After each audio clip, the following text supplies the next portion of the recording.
ladder.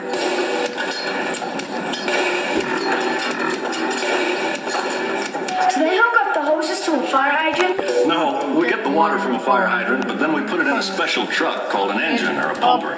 Well, let's talk with Don, the engine driver, about how the pumper works. We call him the chauffeur. This is an engine pumper. This, what it does, it puts water on the fire. That's the job of this apparatus.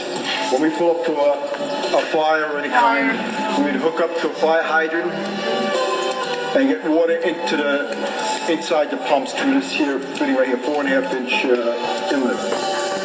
We would then hook up our hoses to the outlets. These here gates, we pull them to let the water come out, to go through the hoses to the fire. The dials tell me how much water I'm getting from the pressure from the hydrant, how much pressure I'm putting out, and each individual hose line which I open up. We have lines connected to. Well, we have, on this here stretch, would be an 1.75-inch hose with 2.5-inch also on it if we get that far into it. This would be basically used for a small fire, a 1-room, 2-room fire. That'll be one of those first line stretch. If it's a heavy volume of fire, they won't use that line. They only use that on a smaller fire. Otherwise, you use a 2.5-inch line, which you would get more water out of, which is the main thing. The more fire, the more water you want to put onto it. And you would hook it up to either gate. You'd have the right fitting onto it. This is hooked up for the 1.75-inch would go onto this one down here. You see the smaller fitting there, so that would be for the smaller hose. This one's hooked up for a Siamese stretch to a large high-rise building. We would supply the Siamese outside in front of the building. You would see, use a larger hose because you want more water going into that hose. So you use a 3.5-inch hose for that. And that would go onto that. Back here, at the back of the rig is our hose bed. We have 1.75-inch, 3.5-inch, and 2.5-inch hose. The 1.75-inch, you would take your poles, pull it out, and go to the back of the rig and step back and wait for the other members of the team to pull off their lens that they may need for the fire. Then they would proceed to the fire building. Then the chauffeur and myself would break the line and hook it up to the side of the pumper and proceed to give them water as much as they needed, hopefully. This here is what they call a roller. These, the members bring inside to the building, a high-rise building, which I would hook up to the Siamese with the 3.5-inch hose. This is used on the interior of that building because they can't bring this hose up 40 or 50 stories. So inside a high-rise building, there's outlets on each floor for them to hook up this hose. They'll bring in approximately 3 lengths to hook up on each individual floor, whatever they may need at that floor. The chauffeur also drives the truck. He's going to show us how to work all the controls. My job is to drive this to a scene of a fire and put water on the fire with this apparatus. Now in getting there, I would have to first naturally start up the vehicle and proceed. We would turn on all the lights, the emergency lights.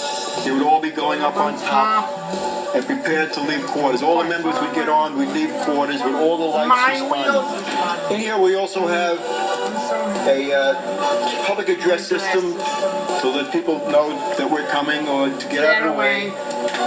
We have an air horn, which makes a lot of noise. You've probably heard in the streets when you've seen fire engines go by.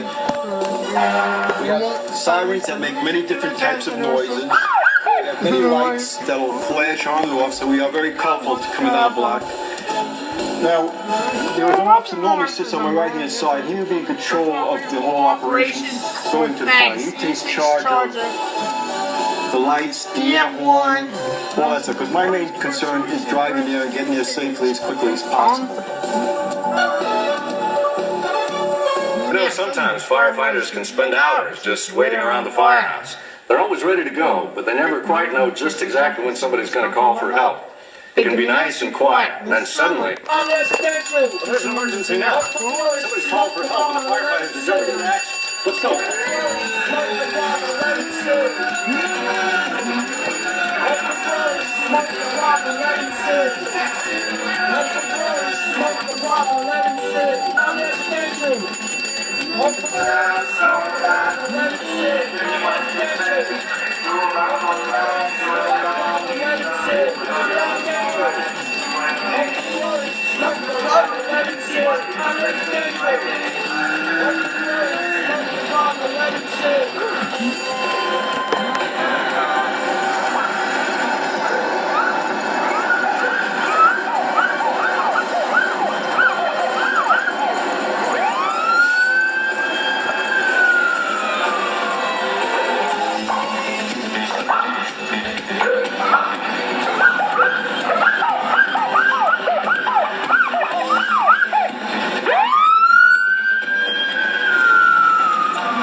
firefighters have to respond. The faster they get there, the more chance that nothing gets out of control. Sometimes firefighters have to go into tall buildings to try and find the smoke before it turns into a big fire. Other times it's just a false alarm or a very small fire. But every time there's a call or an alarm, they still have to leave the firehouse, just in case it's an emergency. For some calls, the fire's already started, and the firefighters have to work very hard and fast to put it out. Stay back, boys. Fighting the fire is very dangerous work, and everyone has to keep behind the trucks to stay safe. Wow, look at those firemen put out that fire. See those hoses spraying water?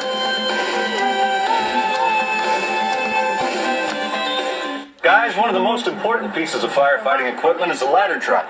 It has a bucket that can spray water directly into a fire. And it can help save people that might be trapped inside a house or a building. And each ladder truck has a supervisor who makes sure everyone does their job. Lieutenant Kozlowski's in charge of this truck today.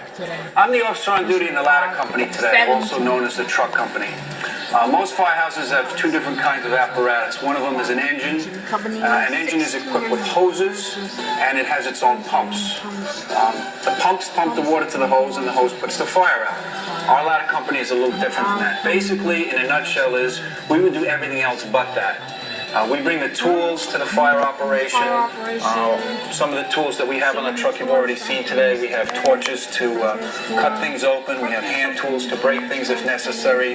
We have hooks to pull things down. We have a tool called the Jaws of Life, which is used to help rescue people from car accidents. And we have this big piece of machinery right here known as a tower ladder. In fire departments, there are basically two different types of ladders. There's an aerial ladder, which is basically one big long ladder, and there's a tower ladder, which we have on the end of ours, a thing called a bucket. Now, the difference between an aerial ladder and the tower ladder, which we have, is the bucket can have people inside of it. We can use the bucket to put firefighters up where they're needed, or we could put the bucket up to get people if they need to be rescued and brought them down. One of the most versatile jobs that the tower ladder can do is, although we can't pump our own water, we need the engine to give us water, we can take this long ladder on top of the truck and extend it up to 75 feet high and use it for what we call an outside stream, like a large outside hose stream to put out fires from the outside. When we arrive at a scene, the first job of the officer, myself, and the firefighter assigned to his ride, who's known as the chauffeur, our initial job is to position the apparatus.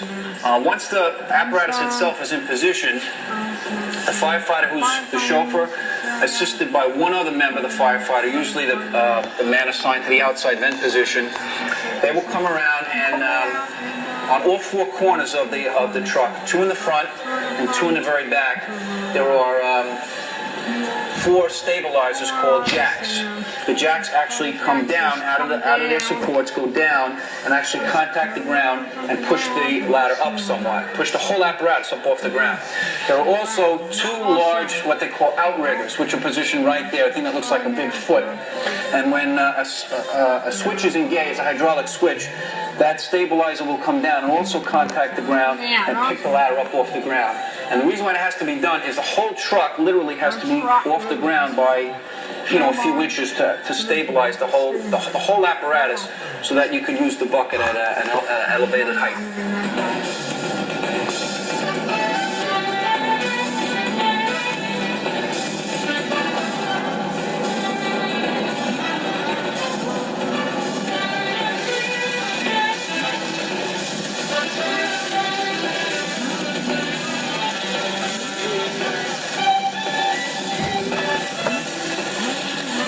Drop the line down.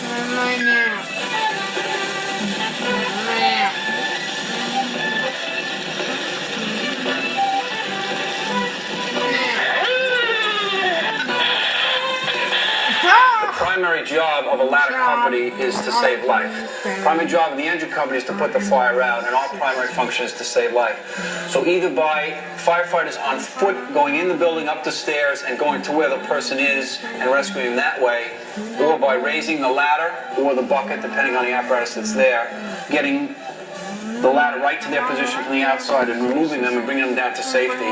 Hopefully they feel pretty good about us arriving because we can rescue them and get them to a position of safety. I thought firefighters firefighters only put out fires. You mean they do other things too? Sure, firefighters can help people trapped in cars or anybody who needs emergency first aid. Sometimes there are accidents and firefighters are the first to arrive on the scene. Cities use their fire departments for many different jobs. Some of those tools we saw are used to help in emergencies that aren't fires. The lieutenant was just out on a call for a car accident. Let's talk to him about it. Okay, in this instance, we got an alarm for a car accident at Park Avenue South and 26th Street. The additional information on this alarm, they said there was possible smoke with the accident. So right now, just from that information, we're thinking we could have a car fire, we could have people trapped in a car. They dispatched 2 companies to this. There's a truck and an engine. Both Ladder 7 and myself from an engine company 16, we responded to the accident. At the arrival on the scene, police department was already there. There was indeed a car accident, 2 cars involved. Minor injury to 1 person we found at the scene. It turned out there was no smoke in this instant. It was just coolant, antifreeze, so it was more or less overheating. There was no fuel leak at the scene, which is one of the things that we're going to be concerned about. If there's a fuel leak, even if there's no fire, we got to be concerned about a fuel leak because you got a hot exhaust system at the time that you could have a fire occurring at that point. Look, firefighter Bob, there's Spot, the fire dog. What does he do around the firehouse? Well, Spot's a Dalmatian. Many firehouses keep Dalmatians as pets, and each dog has a person who's specially responsible for his care and training. We call that person the dog's keeper. Come on, Spot. Come here. Come on. Come on. Come on, boy. Good boy. Come on. Come on. Sit. Sit, doggy. Sit. First you have to sit. Yes. Good dog. Good dog. That's your treat. Lay down. Lay down. Lay down. Lay down for another treat. Lay down for another treat. It's so quiet. Did all the firefighters go home? We firefighters have to stay here all the way to the end of our shift. We stay right here at the firehouse. In fact, sometimes we even sleep here if we have an extra long shift that day. If there's time between calls, sometimes firefighters cook up big meals, and they really enjoy the time they spend together. But everyone has to do their share and help clean up. Firehouses are always very clean.